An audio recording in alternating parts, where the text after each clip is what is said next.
All right, hi folks, Chris Roeder from Pliant. I'm joined today by Vess Bakalov, founder and CEO of Pliant. How are you? I'm doing good. How are you doing, Chris? I'm great, thanks. It's a cold day here in Boston. It is. We'd like to spend a few minutes today to talk about some of the new releases that we've brought to market here at Pliant. And the most recent one that I think is pretty exciting is support for YAML. What is YAML? Who uses YAML? And why are we bringing this capability to market? So it's a good question because we are a low-code platform. And as a low-code platform, generally speaking, we are concerned with giving folks a graphical interface through which to interact with their code. Yeah. And YAML actually is a feature that helps you interact with it in a more traditional way, in a text kind of way. Now, Pliant has always stored its workflows as text files in the database or versioned in Git. So we've always had a textual representation of our workflows. Now, previously to this, our main representation language was JSON, which again, very popular, but not quite as human readable as YAML. Okay. The other thing YAML has going for it, it's the de facto standard for some other tools out there like Ansible. Right. And in Pliant, Ansible is very much our friend. Ansible is a platform, or a tool rather, that was released by, I think it was acquired by Red Hat at some point of time. And it helps you provision infrastructure in a declarative way. So you say, I need a server and it needs to look like this. Okay. And you give it that direction and it goes and makes it. It gives you the server exactly how you wanted it, which is awesome. Now, what it doesn't have is an imperative component. Okay. So if I want to have business logic, if this, run this playbook, if that, run this playbook, run this playbook against these 100 devices whose list I'm going to generate in a programmatic fashion, right? So these are things that are not built into Ansible. It also is not meant to connect to other API-driven systems outside of the infrastructure itself, right? So, I mean, as anything in software, you can twist its arm and make it say Uncle, but it's really not designed with that mission first and foremost. So if I want to, let's say, upgrade a software package across 100 servers, and that needs to be driven off a ticket that comes out of ServiceNow, and maybe I want to send you a Slack message when that happens, that's where having Ansible inside Pliant, for example, is a really good thing to have.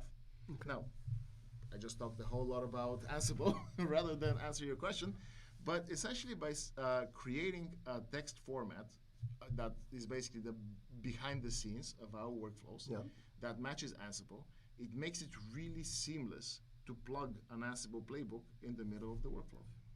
So I'm a customer of Ansible today. I'm building declarative automated workflows. And yet I want to do more with them, right? Yeah. And so previously interoperability with a platform like Pliant, low-code platform, wasn't necessarily integrated. It wasn't available. But we heard from customers that this is something that they were looking for. And we did have Ansible support, to be perfectly fair. Okay. That being said, if I'm an Ansible practitioner and I don't hold with any of this GUI malarkey, I really just want to interact with it in a very similar fashion to how I did before. Now you can. Okay. You can literally never touch the low-code interface and yet have all the power of Pliant in your disposal. Okay. Well, let's take a look at this. Yeah, sure. So I have an Ansible playbook here. Okay. That's a very simple playbook. I have used the GUI editor to build this workflow. Here is the playbook that we're going to use, which will install Nginx on my server. So this is what this playbook is going to do. And once it is done, it will go ahead and send me a Slack message with all the gory details. Again, this looks very much like a normal GUI playbook. So the superpowers really come when I press this button right here. So this shows the YAML representation of my workflow. And as you can see, it is quite consistent, and it's kind of hard to even see where my Ansible playbook begins and ends. Okay. It very much integrates, as you can see here, within the syntax, within sort of the ethos almost of the rest of the workflow. So somebody who is very familiar with Ansible can begin to drop their playbooks in here. And we can, of course, use an API to pull it from GitHub. I don't even have to drop it in the middle of my workflow, but if I choose to, again, someone very familiar with Ansible should be able to go through this with minimal training. You can edit your playbook right in the middle of this workflow. So if, for example, I'm like, oh, you know what, this should be sudo apt-get. Let me save this. That's fine. We've just updated our playbook on the fly within the context of this workflow. So in this use case, you don't have to go back into Ansible to make changes to it. Once you bring it into Pliant, you can continue to iterate and make it work better for your use case. Exactly. So I have my if statement here. Again, if I go back, you can see the if statement integrated right in with, again, syntax that should be pretty familiar, pretty easy for an Ansible practitioner to get their head around. And again, just we can pass all the data from the core workflow into the playbook. This is fully templatable. So variables can flow from the API actions we take above. Again, maybe go to ServiceNow, maybe get an alert from Datadog, and then we want to run an Ansible playbook. It would be a very seamless experience for anyone who is used to that. Excellent. Yeah. So it's always good to have a demo work at the end of a presentation like this. So we're going to press the run button and pray to the gods of demos that we have a successful completion. And here it is. So we got a Slack message with all the results of this playbook running. That's incredible. So if I'm, again, back to the use case originally that we talked about. I'm an Ansible user today. I've built a workflow in Ansible. I want to do more with it, right? So I bring it into Pliant. What are some of the benefits? Does that save me time? Does that allow me to do more with less? What are some of the sort of values for that? First and foremost, this feature is really meant to help folks adopt the Pliant technology within their existing workflows in a more seamless way, right? I mean, we don't want to be shocking the system. Yeah. We certainly don't want you to be throwing away the great work you've done with Ansible as you adopt, a more sophisticated end-to-end automation posture, right? Ansible is great at certain tasks. It's amazing. That's why it's a leader in the industry. Yeah. But ultimately, there are things that it's not that great at. And again, as I mentioned, maybe there is a plugin out there, and I'm sure I'll see that in the comments.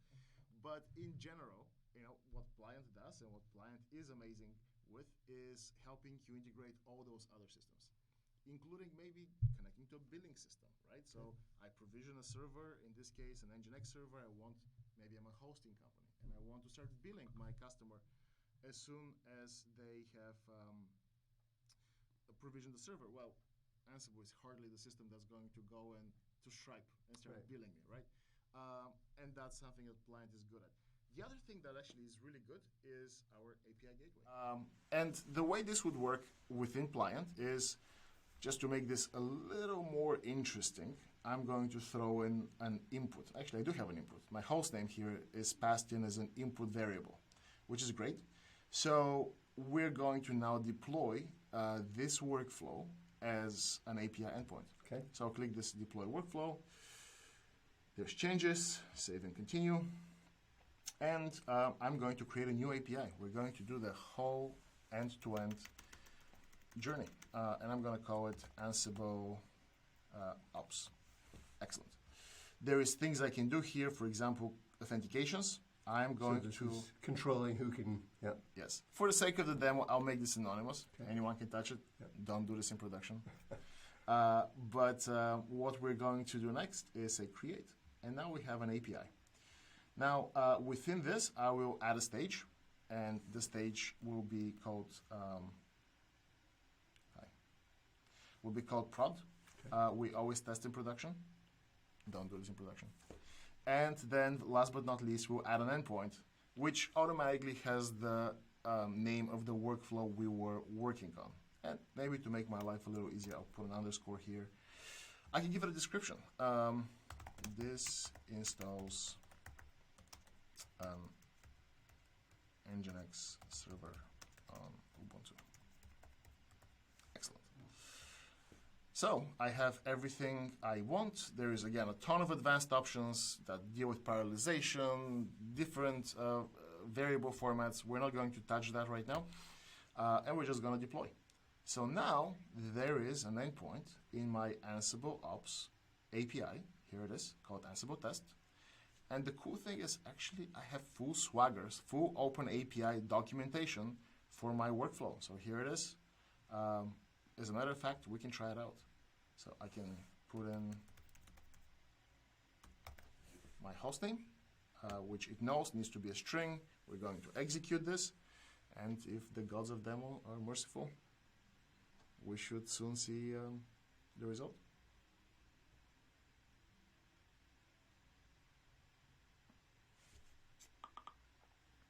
And here it is. So we were able to complete our workflow. And the good thing is that everyone in the organization now can essentially use this API endpoint. They can take it, they can, since I made it anonymous, they can paste in a browser and go ahead and run it and execute it. Incredibly powerful. So if today I'm this Ansible person, Sure. right? I'm building my playbooks. Do I have the ability to do that without Pliant? And I know that the workflow that we built with Pliant is more sophisticated, it has Sure. more actions. But if I have an Ansible playbook, can I put that through an API gateway? Using the open source Ansible platform, that most people use, 90% of the Yep. users are there, no. Okay. You would need to do a lot of work. A lot more work than what I just did. So the thing that you just showed me is taking the Ansible playbook, building other actions around it with Pliant, and then publishing that out to the API gateway for others to get access to. Going even more simply, could I use Pliant as the platform to take an Ansible playbook, literally to put that into an API gateway to serve that up for Sure. others to use? Absolutely. I mean, look, all the other stuff I put around it was just to demonstrate Right. how easy it is to take the Ansible data, in my case, send it to Slack. In other cases, could be push it inside a ticket, in the change management ticket, etc. Very useful things to do. Yeah. And I would argue in most production environments, things that engineers actually do after they finish the playbook, they would copy and paste it, the Yeah. results into that ticket. Yeah. So there's these manual steps that oftentimes we forget about, right? Because they're part of our everyday. And what Ansible did was amazing, saved me 20 minutes of work. And that 1 minute at the end, I may think of that as, it's cost of doing business. Right. But why should it be? Right. Because as an engineer, that is the most annoying part. And 1 minute adds up, right, over time. It adds up because, look, what are you going to do while the playbook is running? I'm going to go get coffee. Yeah. Now, the playbook is going to end. I'll still be getting coffee. The productivity there actually adds up quite a bit. And those kind of menial tasks are demoralizing. Okay, very cool. Well, thanks for walking us through this. Is this available today in market? Can people who are using the Pliant platform get access to YAML capability? Yeah, everything we just showed is inside 2022.8 that just came out.